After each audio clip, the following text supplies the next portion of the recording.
La 46e édition du Festival international du cirque de Monte-Carlo va se dérouler jusqu'au 28 janvier prochain. Un événement organisé sous la houlette de Stéphanie de Monaco, fière héritière de la passion qu'avait son père, le prince Régnier III, pour le cirque. Et elle est bien déterminée à la transmettre aux générations futures. La suite après la publicité depuis la disparition de son père, le prince Régnier III, en avril 2005, Stéphanie de Monaco a repris les rênes de la mission qu'il s'était donnée, celle de maintenir en vie l'art du cirque et de le défendre.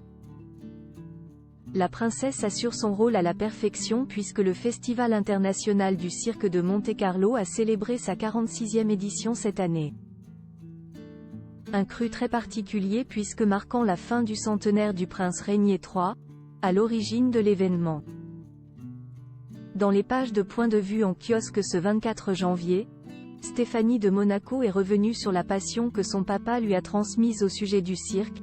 En 1974, le prince Régnier a voulu sauver le cirque qui, à l'époque, ne jouissait pas d'une bonne réputation et était à bout de souffle. Il a réussi à lui redonner son éclat. Aujourd'hui, la principauté de Monaco est devenue la capitale internationale du cirque. C'est un bel accomplissement. Je ressens de la fierté d'avoir mené le festival jusqu'ici. Et si elle sait qu'elle n'aura peut-être pas toujours la force de réussir à tout organiser, elle est bien décidée à transmettre cette passion et son travail et passer le flambeau aux générations futures, parmi lesquelles ses enfants et ses petits-enfants. Au cours de cette 46e édition, Stéphanie de Monaco s'est d'ailleurs montrée très bien entourée à chacune de ses apparitions. Si elle était très régulièrement aux côtés de son frère, le prince Albert, elle était aussi accompagnée de ses enfants Camille Gottlieb ou encore Louis Ducruet. Victoire, bientôt spectatrice. Stéphanie de Monaco a donc pu compter sur le soutien des siens pour le accent aigu Paulet et l'accompagner jusqu'au bout de cet événement.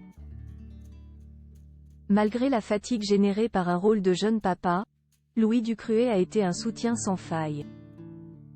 Preuve que le travail de transmission a été accompli et qu'il n'est pas près de se terminer.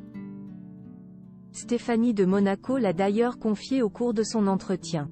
Si la jeune Victoire, sa petite fille née en avril 2023, est encore trop petite pour assister à une représentation de cirque, Stéphanie de Monaco sait pertinemment que ce n'est qu'une question de temps, nous verrons l'année prochaine.